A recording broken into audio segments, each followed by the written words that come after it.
नमस्कार दोस्तों, मैं हूं नवीन पाटीदार और आप देख रहे हैं वॉइस ऑफ एमपी। नीमच नगर पालिका को लेकर किस तरह का माहौल रहा, पहले दिन से आखिरी दिन तक की बात करें। किस तरीके वॉइस ऑफ एमपी की टीम ने भी मां कवरेज दिखाया, वक्त पर किस तरीके से सरकारों ने जो वादे किए थे उसे लेकर भी हम आप तक दिखाते हैं। जो वादे कर रहे थे वो भी हम आप तक दिखा रहे थे। साथ ही अगर बात किया है तो किस तरह के इस पूरे चुनावी समर में किस तरह का माहौल रहा, इस पर बात करने के लिए हमारे साथ मौजूद है वरिष्ठ पत्रकार मुस्तफा जी। सबसे पहले उनसे बात करते हैं किस तरीके से वॉइस ऑफ एमपी की टीम ने एक बार फिर कमाल किया और पूरे चुनाव में हर एक खबर को जो है प्रमुखता से दिखाया। मुस्तफा जी, किस तरह से मानते हैं वॉइस ऑफ एमपी की टीम ने एक बड़ा कमाल किया और हर एक अपडेट दिया? देखिए नवीन, यदि शुरुआती दौर से बात करें तो जब शहर के संग्राम की शुरुआत हुई थी तब वॉइस ऑफ एमपी की जो ग्राउंड की टीमें हैं उन्होंने पूरे 40 वार्डों में घूम करके वार्ड परिक्रमा की। उन्होंने पता लगाया कि वार्डों में क्या समस्याएं, क्या तकलीफ़ें, क्या परेशानियां और पूर्व की परिषद ने उनकी कितनी विकास के काम किए हैं। और जब अनाउंसमेंट हुआ चुनाव का, जब हरी झंडी मिली, तो उसके बाद वॉइस ऑफ एमपी की टीम ने इस शहर के संग्राम के चुनाव मैदान में चुनाव लड़ रहे पूरे 154 उम्मीदवार, चाहे वो आप पार्टी का हो, चाहे निर्दलीय हो, चाहे बीजेपी का हो, चाहे कांग्रेस का हो, तमाम लोगों के इंटरव्यू दिखाए, उनके वादे, उनके दावे दिखाए और उनके जो जनसंपर्क था वो तमाम अभियान दिखाए। उसके बाद मतगणना का पूरा कवरेज सीधे मौके से लाइव किया।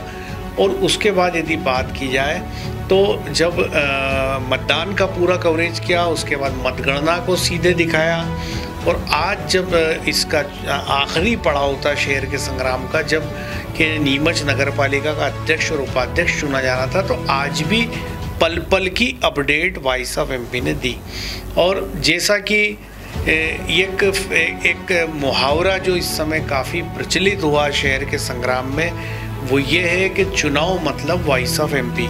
हर घर में हर व्यक्ति खबर से अपडेट केवल और केवल वॉइस ऑफ एमपी के जो खबरें हैं उससे अपडेट हो रहा था। चाहे वो केटीवी नेटवर्क का पे वॉइस ऑफ एमपी का जो लाइव चैनल चलता है 24 आवर्स का वो हो, या हमारा गूगल न्यूज़ एप्लीकेशन हो वॉइस ऑफ एमपी, या हमारा यूट्यूब चैनल हो, या हमारा फेसबुक पेज हो, तो हर अपडेट जो है, और हमारे जो व्हाट्सएप ग्रुप है जिनमें हमारी खबरें जो करीब 1000 से ज़्यादा व्हाट्सएप ग्रुप जिसमें हमारी खबरें जाती हैं, तो वो देख रहे थे, उनसे लोग अपडेट रह रहे थे। तो एक ये बड़ी बात है कि किस तरह हमने एक जन सरोकार की पत्रकारिता की और हर अपडेट जो है सबसे पहले, हर बड़ी खबर सबसे पहले हमने अपने पाठकों तक, अपने दर्शकों तक पहुंचाई।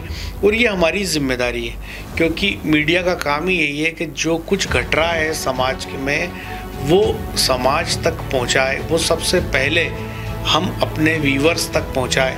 और उसके लिए मैं वॉइस ऑफ एमपी की पूरी टीम को साधुवाद दूंगा कि उन्होंने इस पूरे शहर के संग्राम के दौरान जमकर जो है वो काम किया, पत्रकारिता की, खबरें की और खबरें हमारे व्यूअर्स तक पहुंचाई। नवीन, हाँ मुस्तफा जी, अगर बात की जाए आज की शुरुआत करते हैं। जिस तरीके से आज नीमच नगर पालिका चुनाव को लेकर जो रणभेरी थी, जिस तरीके से माहौल बना हुआ था, उसमें बात की जाए तो क्या मानते हैं कि बीजेपी ने कांग्रेस के वोट में ही सेंधमारी कर दी? देखिए नवीन, बिल्कुल सही कहा आपने जैसा देखा होगा कि नीमच नगर पालिका की एक स्ट्रेटेजी भारतीय जनता पार्टी ने बनाई। और जिस दिन से ये था कि तारीखों का ऐलान हुआ, जिस दिन से जब मतगणना हुई और रिज़ल्ट आए, उसके बाद आप देखिए कि बीजेपी नीमच नगर पालिका को लेकर उस पूरी तरह खामोश हो गई। और सरफेस पे ऐसा दिखाई दे रहा था कि बीजेपी नीमच नगर पालिका को लेके कुछ भी नहीं कर रही। एक दूसरा, सुनने में हमेशा आता था कि जनपद और जिला पंचायतों के चुनाव के बाद बीजेपी बात करेगी नीमच नगर पालिका पे। तीसरा, आप ये देखिए कि आज जब वोटिंग में आधा घंटा बचा था तब तक भी भारतीय जनता पार्टी ने नीमच नगर पालिका के अध्यक्ष के उम्मीदवार का नाम का अनाउंसमेंट नहीं किया। जबकि ये जो दिख रहा था ऐसा था नहीं।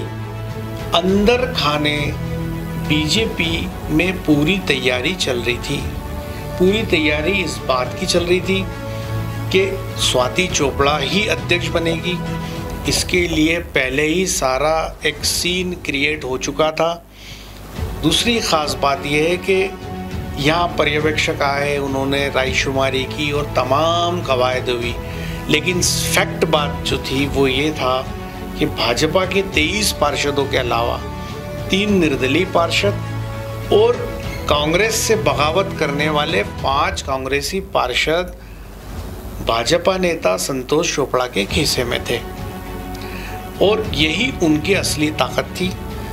तो आप ये देखिए कि जाहिर सी बात है कि उन्होंने अपनी पूरी तैयारी पहले ही कर ली। शुरुआती दौर में आपने देखा होगा कोई पार्षद गायब नहीं हुआ। उसके बाद आपने देखा होगा कि आखिरी में आते आते 3 निर्दलीय पार्षद गायब हुए, वो भी 2-3 दिनों के लिए। कांग्रेस से गायब होने का सवाल नहीं उठता, क्योंकि कांग्रेस का जो पार्षद गायब होता वही गद्दार कहलाता। तो वो यथा स्थिति शहर में घूमते रहे। भारतीय जनता पार्टी में आधा दर्जन उम्मीदवार थे, वो अपनी दावेदारी को लेकर प्रयास करते रहे। बाकायदा पर्यवेक्षक नियुक्त हुआ, लोकतांत्रिक परंपराओं का ढिंढोरा पीटा गया, पूरा सिस्टम एडॉप्ट किया गया, रायशुमारी की गई और ये पूरा ताना बाना बुना गया और धीरे धीरे धीरे धीरे सबको लगने लगा कि वो भी उम्मीदवार हो सकते हैं, वो भी उम्मीदवार हो सकते हैं। लेकिन जिस तरह का आज हाई प्रोफाइल ड्रामा हुआ, उससे ये साफ समझ में आ रहा है कि स्वाति चोपड़ा को अध्यक्ष बनाने की पटकथा पूर्व में ही लिखी जा चुकी थी और ये तय हो चुका था कि स्वाति चोपड़ा को ही नगर पालिका अध्यक्ष का चुनाव भारतीय जनता पार्टी लड़ाएगी। जैसे जनपद में पटकथा लिखी जा चुकी थी कि शारदाबाई मदनलाल धनगर ही चुनाव लड़ेगी और वही हुआ, शारदाबाई मदनलाल धनगर चुनाव लड़ी। ठीक वैसे ही नीमच नगर पालिका में ये पटकथा लिखी जा चुकी थी, उसका आज उपसंहार हुआ, उसका पिक्चर का आज दी एंड हुआ, हैप्पी एंडिंग हुआ। तो आप देखिए कि ये जो कांग्रेस पार्षद, जाहिर सी बात है कि जो 5 कांग्रेस पार्षद ने वोट किए, एक बहुत आसानी से हम इसको समझ सकते हैं। तो देखिए नवीन, जब उम्मीदवारी की घोषणा आज आधे घंटे पहले हुई, तो जाहिर सी बात है कि 5 कांग्रेस पार्षदों से बात उस आधे घंटे में तो नहीं हुई होगी। दूसरी खास बात यह है कि यदि स्वाति चोपड़ा का चुनाव लड़ना तय नहीं होता तो ये 5 पार्षद बीजेपी के खीसे में कैसे आते हैं? क्योंकि कोई भी पार्टी हो, संगठनिक स्तर पे ये प्रयास कभी नहीं होते हैं कि उस दल के पार्षद तोड़ लो, उसके पार्षद ले लो। ये व्यक्तिगत स्तर पर प्रयास होते हैं। तो इससे साफ जाहिर है कि ये प्रयास पहले हो चुके थे, पहले ये स्क्रिप्ट राइटिंग हो चुकी थी। 5 पार्षद पहले पाले में लिए जा चुके थे। वहीं 3 कांग्रेस निर्दलीय पार्षद, वो निर्दलीय पार्षद जो जब विधायक दिलीप बापू ने अपने घर पर नवनिर्वाचित पार्षदों का सम्मान समारोह रखा, तो वो तीनों पार्षद नहीं पहुंचे। वो भारतीय जनता पार्टी के कार्यालय में जब जिलाध्यक्ष पवन पाटीदार ने बुलाया तो तीनों पार्षद नहीं पहुंचे, लेकिन वो तीनों पार्षद संतोष चोपड़ा के साथ थे। तो आप ये देखिए कि व्यक्तिगत स्तर पे संतोष चोपड़ा ने ये तैयारी कर ली थी। 5 पार्षद कांग्रेस के, 3 पार्षद निर्दलीय, ये 8 पार्षद उनके खीसे में थे और ये बात पार्टी के उच्चाधिकारियों को बता दी गई होगी कि श्रीमान जी इतने पार्षद अलग से हमारे पास है, हम नीमच नगर पालिका बना के लाएंगे। और जो भी सिस्टम एडॉप्ट हुआ होगा, बड़े नेताओं से गिलवाया होगा, बड़े नेताओं को कहा होगा, पर ये स्क्रिप्ट राइटिंग हो चुकी थी। ये एक महज एक आज आप खुद सोचिए कि आधे घंटे पहले उम्मीदवार के नाम की घोषणा हो और 8 पार्षद बीजेपी को मिल जाए, इट इज़ इम्पॉसिबल। तो कुल मिला के जो मुद्दे की बात है कि स्वाति चोपड़ा चुनाव लड़ेगी, इसकी स्क्रिप्ट राइटिंग हो चुकी थी, चाहे वो हाई लेवल से हो चाहे कहीं से भी हो। दूसरी बात, ये जो 8 पार्षद टूटे, ये पहले ही टूट चुके थे। आज तो रस्म अदायगी थी जब वोट करने आए, तीसरी बात कि जो भी भारतीय जनता पार्टी में आंतरिक लोकतंत्र प्रजातंत्र की प्रक्रिया एडॉप्ट की गई, जो बताया गया कि 1 to 1 चर्चा हो रही है, 3-3 नाम मांगे जा रहे हैं, पार्षदों से पूछा जा रहा है, ये महज और महज मुझे रस अदायगी से ज़्यादा कुछ भी नहीं लगता। तो कुल मिलाकर के ये तय था कि स्वाति चोपड़ा को अध्यक्ष का चुनाव लड़ाना है, चूँकि उनके ससुर भाजपा नेता संतोष चोपड़ा पहले ही इसकी पूरी तैयारी कर चुके थे और उन्होंने पूरी स्ट्रेटजी बना ली थी और उसको आज कागज़ पे हमने उसको आज ग्राउंड में हमने अमल होते देखा कि किस तरह से भाजपा ने 5 पार्षद कांग्रेस के तोड़े, 3 निर्दलीय और 31 वोट उनको मिले। और आप ये देखिए कि जब वही वोट जब उपाध्यक्ष का पड़ता है तो उस समय उतने वोट उपाध्यक्ष को नहीं मिलते जितने वोट अध्यक्ष के चुनाव में स्वाति चोपड़ा को मिलते। इससे साफ जाहिर होता है कि मैनेजमेंट जो हुआ था वो महज अध्यक्ष तक का हुआ था और वो मैनेजमेंट आज नाम का अनाउंसमेंट होने के बाद हुआ संभव ही नहीं है। जाहिर सी बात है कि ये मैनेजमेंट पहले ही हो चुका था। और मैनेजमेंट शब्द जो दर्शक समझते हैं, जानते हैं मैनेजमेंट क्या होता है। मैनेजमेंट केवल मुंह से बोलने से नहीं होता है, खाली कोई किसी को कमिट कर दे उससे मैनेजमेंट नहीं होता है। ऐसा भी नहीं होता है कि आज सुबह अगर मेरे परिवार के व्यक्ति को टिकट मिल गया तो मैं ये काम कर दूंगा। वहाँ पे बिना मौखिक जमा खर्च के कोई पार्षद नहीं टूटता, ये ज़माना जानता है पहले। और कोई भी व्यक्ति मैनेजमेंट तभी करता है जब उसको ये कन्फर्म हो कि वही चुनाव लड़ेगा। यदि उसको ये कन्फर्म नहीं है कि वो चुनाव लड़ेगा या नहीं, तो फिर कोई आदमी इतना मूर्ख नहीं है कि दूसरी पार्टी में मैनेजमेंट बिठाएगा और सारा सिस्टम बनाएगा और चुनाव लड़ेगा। अगर वो उसको कंफर्म नहीं होगा और वो 5 और 3 8 पार्षदों को मैनेजमेंट के तहत अपनी तरफ लेगा और उसको अगर उम्मीदवारी नहीं मिली, तो जाहिर सी बात है कि उन 8 पार्षदों को जिस मैनेजमेंट के तहत लाया गया है वो वज़न कौन वहन करेगा? क्योंकि संगठन या पार्टियां कभी नहीं करती है, ये मैनेजमेंट व्यक्तिगत स्तर पे होता है, जिसके सिर पे सेहरा बंधा होता है वही ये मैनेजमेंट करता है। तो कुल मिलाकर ये आज जो कुछ देखा गया, ये इसकी script writing Bharatiya Janata party में पहले ही की जा चुकी थी और ये तय कर लिया गया था कि स्वाति चोपड़ा को अध्यक्ष का चुनाव लड़ाना है। नवीन मुस्ताद, जिस तरीके से आपने मैनेजमेंट की बात कही, तो कांग्रेस के पास तो मौका भी था, साथ ही मुद्दे भी थे। क्या मानते, क्या कमियां रही कांग्रेस जो भुना ना पाई और अपना बोर्ड नहीं बना पाई? क्या कमियां हैं? देखिए नवीन, जैसा कि हमने और ख़बरों में भी पहले कहा कि जब चुनाव का अनाउंसमेंट हुआ था, तब जब चुनाव स्टार्ट हुए तब ये साफ तौर पे लग रहा था कांग्रेस प्लस है, क्योंकि पिछले 2 साल में नगर पालिका में हुआ करप्शन और बंगला बगीचा से 11 वार्ड प्रभावित थे और ये साफ तौर पे नज़र आ रहा था कि बीजेपी लूज करती जा रही, बीजेपी पीछे धकटती जा रही। लेकिन एक मौका आया जब उदयपुर की घटनाक्रम हुआ, उसके बाद हमने फिर बीजेपी को प्लस होते देखा और भारतीय जनता पार्टी के नेता भी उदयपुर कांड के मुद्दे पे बोलते नजर आए।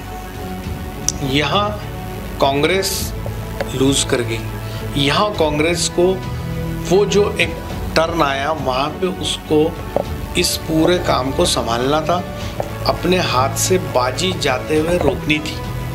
लेकिन चूंकि कांग्रेस में कोई धनी धोरी है ही नहीं, कांग्रेस में कोई सिस्टम नहीं है, कांग्रेस में कोई संगठन नहीं, कांग्रेस में ये है कि जो दूल्हा होता है वही अपनी पूरी बारात निकालता है, वही पंडित जी को बुलाता है, वही फेरे कराता है, सारे काम वही करता है।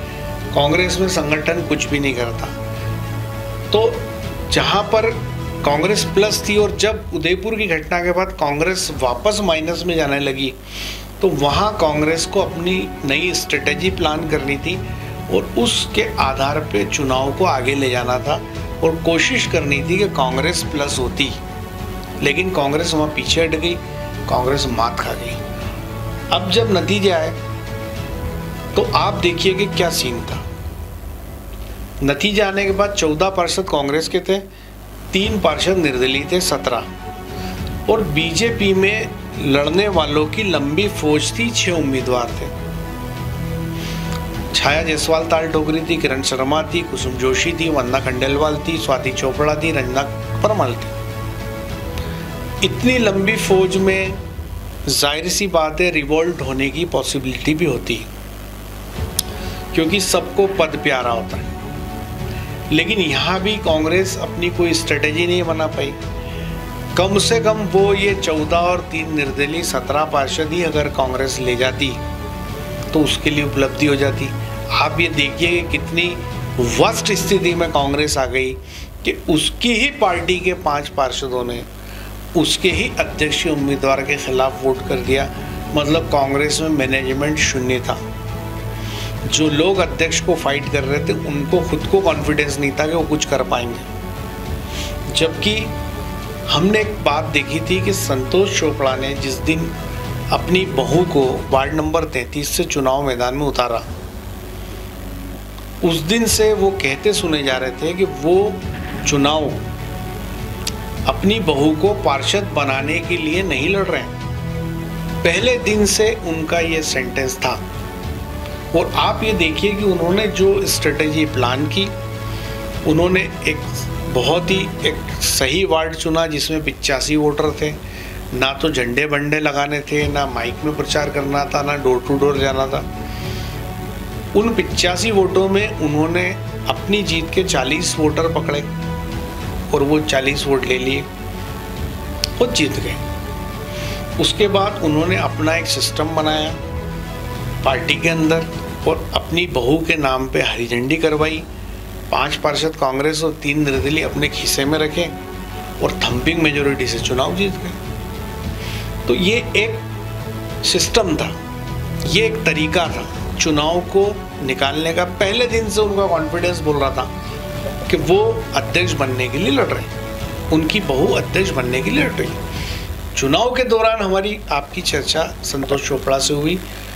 काफ़ी बड़ा विज़न है, काफ़ी ऊंची सोच है, और जिस परेशानियों से ये शहर नगर पालिका की जिन दिक्कतों से ये शहर जूझता रहा है, उसके वो खुद भी विक्टिम है, खुद भी पीड़ित है, क्योंकि वो रियल एस्टेट के कारोबारी हैं। उनका हर पल नगर पालिका से काम पड़ता है और नगर पालिका में किस तरह 4 जोड़ी नए जूते घिसवाए जाते हैं लीज नवीनीकरण के लिए, नामांतरण के लिए, निर्माण अनुमति के लिए, बंगला बगीचे के पट्टे के लिए, उससे वो बेहतर वाकिफ। तो आप ये देखिए कि उन्होंने जो स्ट्रेटेजी प्लान की, जो सवाल आपका था कि कांग्रेस कुछ नहीं कर पाई, ये बिल्कुल ठीक है। और कांग्रेस के लिए बेहद शर्मनाक स्थिति है कि उनके अपने 14 पार्षद भी वो एक नहीं कर पाई। जहां वो दावा कर रही थी, कांग्रेस ने जनपद में दावा किया कि वो उनका अध्यक्ष बनेगा, कांग्रेस ने नगर पालिका में दावा किया उनका अध्यक्ष बनेगा, लेकिन वो दावे साफ तौर पे ज़मीन पे औंधे मुंह गिरे पड़ दिखाई दिए। और भारतीय जनता पार्टी पूरी ताकत से, पूरे दमखम से मैदान में आई और किला मार के ले गई। और देखिए एक और ख़ास बात कि जब इतिहास लिखने वाला इतिहास लिखता है तो वो लिखता है कि सुनील गावस्कर ने 30 शतक लगाए। अब गावस्कर ने वो शतक स्लो पिच पे लगाए कि वेस्ट इंडीज़ के फास्ट बॉलरों के सामने वो नहीं आए, या उन्होंने स्पिनरों पे ज़्यादा रन बनाए, ये कोई नहीं लिखता। इतिहास लिखने वाला केवल ये लिखता है कि वो 30 शतक लगाए। अब संतोष चोपड़ा इतिहास पुरुष हो गए, उन्होंने अपनी बहू को नीमच नगर पालिका अध्यक्ष बना दिया। अब उन्होंने मैनेजमेंट किया कि कैसे क्या सिस्टम बिठाया किसको तोड़ा मरोड़ा, क्या किया, कर लिया। अब इससे फर्क नहीं पड़ता। 5 साल तक उनकी बहू नीमच नगर पालिका की अध्यक्ष है, शहर की प्रथम नागरिक है। ये उनका अपना सिस्टम था, अपना मैनेजमेंट था। नवीन, हाँ मुस्तफा, जिस तरह का आज रिजल्ट आया, जो नगर परिषदें थी वहाँ पर भारतीय जनता पार्टी ने अपना भगवा ले रहा है। दूसरी बात की जाए तो नीमच नगर पालिका पे भी और परिषद पे भी भगवा ले रहा है। तो भारतीय जनता पार्टी किस तरह से सोचा जाए, आने वाले वक्त में विधानसभा चुनाव भी है, क्या माना जाए कि पवन पाटीदार जो काम करे भारतीय जनता पार्टी के जिलाध्यक्ष, कैसे सोचते हैं आप? देखिए नवीन, आपका जो सवाल है बिल्कुल जायज़ है। और पवन पाटीदार बेहद कम उम्र के जिलाध्यक्ष हैं। मैं समझता हूँ कि मध्य प्रदेश के अंदर उतनी कम उम्र का कोई और जिलाध्यक्ष ना हो। और इतनी कम उम्र के बावजूद देखिए, नीमच संघ परिवार की नर्सरी है। यहाँ बड़े बड़े बल्लम जो नेता हुए वो यहाँ हुए। और यहाँ हर व्यक्ति के अंदर राजनीति है।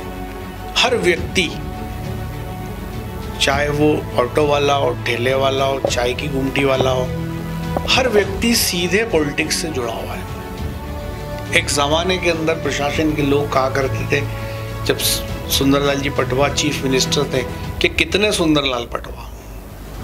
तो ठीक वैसे ही यहाँ के लोगों के ब्लड में पॉलिटिक्स है। और उस महत्वपूर्ण ज़िले में जो संघ के एतबार से महत्वपूर्ण है, जो भारतीय जनता पार्टी के एतबार से महत्वपूर्ण है, जहाँ 2 चीफ मिनिस्टर बीजेपी को दिए इस ज़िले ने, तो वहाँ पे जिलाध्यक्ष होना और उन दिग्गज भारतीय जनता पार्टी के नेताओं के बीच खुद को स्थापित करना, अपनी बात मनवाना, और दूसरा ये है कि अपने तरीके से चुनाव को लड़ना, जिताना और अपने लोगों को बिठाना। तो आप ये देखिए कि उनकी महारत है।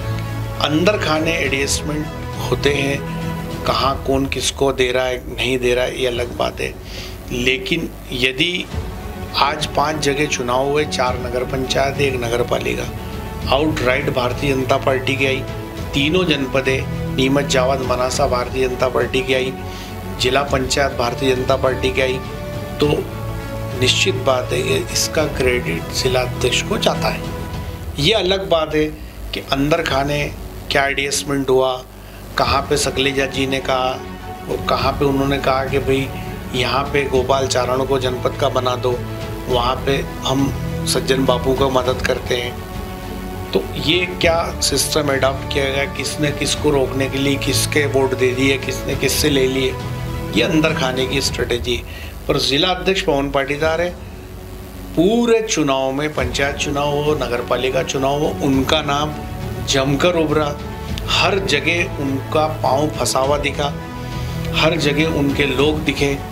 उन्होंने खुद को स्थापित करने के लिए जितने प्रयास थे सारे किए और पूरी तरह लाइमलाइट में रहे और एक अलग पावर सेंटर बनकर उभरे। अपनी मर्जी के हिसाब से चीज़ों को उन्होंने करने की कोशिश की और हुई भी। नीमच जनपद में शारदा देवी मदनलाल धनगर को बनाना चाहते थे, बना दिया। इसी तरह और भी जगह, मनासा की यदि बात की जाए तो जो मोहन लाल है, जो वहाँ के जनपद उपाध्यक्ष बने, जो कांग्रेस से बीजेपी में लाए गए हैं, पवन पाटीदार की हरी झंडी पे हुआ। और आप ये देखिए कि कहीं ना कहीं, चूँकि आज बिज्जू बना कांग्रेस प्रबंध, माफ़ी चाहता हूँ, चूँकि पुराने कांग्रेस के नेता प्रबंध समिति के सदस्य बनाए गए, तो कहीं ना कहीं पवन पाटीदार है। तो आप ये देखिए कि वो एक ताकत बन के उभरे। तो उम्र कम, बड़ी जिम्मेदारी, महत्वपूर्ण ज़िला और इतना बड़ा चुनाव, इतने पंचायत, इतने सरपंच, इतने उप सरपंच, उनके बीच में खुद की आइडेंटिटी को बनाना। और आपने खुद ने लाइव देखा नीमच जनपद के चुनाव में जिस तरह का सिस्टम बनाया गया था और जिस तरह से पवन पाटीदार ने पूरे चुनाव की कमान अपने हाथ में ले रखी थी, तो वो हुआ। तो ये अंदर क्या सिस्टम हुआ इससे कोई फ़र्क नहीं पड़ता। जो मैंने कहा, इतिहास लिखने वाला ये लिखता है कि इसके जिला अध्यक्ष कार्यकाल में इतनी जनपदें, इतनी नगर पंचायतें, इतनी नगर पालिका जीती गई। अंदर क्या हुआ, किसने किसको बोला नहीं बोला, क्या हुआ, इससे कोई फ़र्क नहीं पड़ता। तो निश्चित बात है कि पवन पाटीदार आगे से आगे अपनी राह बनाते जा रहे हैं।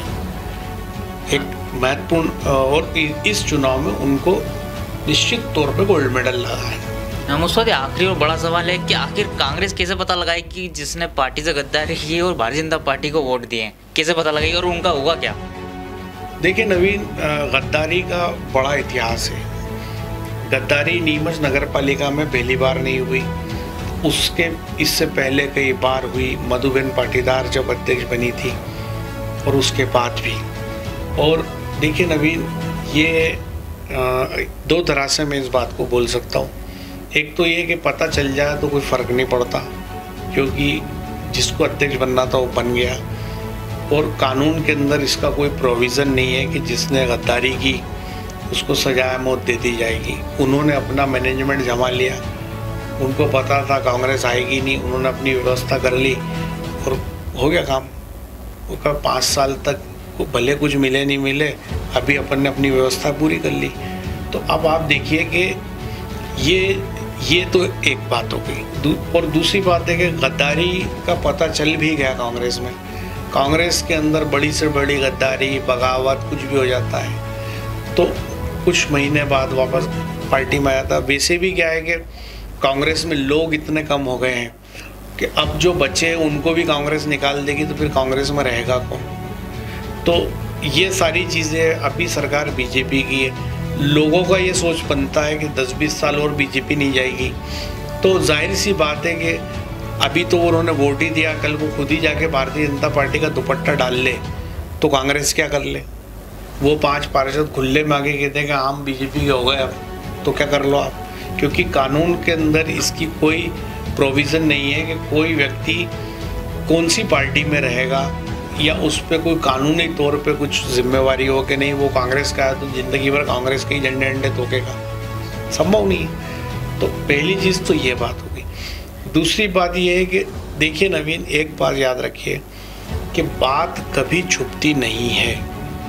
अगर मैनेजमेंट हुआ है, यदि व्यवस्थाएं बिठाई गई है, तो वो कितनी भी गुप्त तरीके से हो, कोई बात 1 घंटे में, कोई 1 दिन में, कोई 1 महीने में और कोई बात 1 साल में बाहर आ जाती है।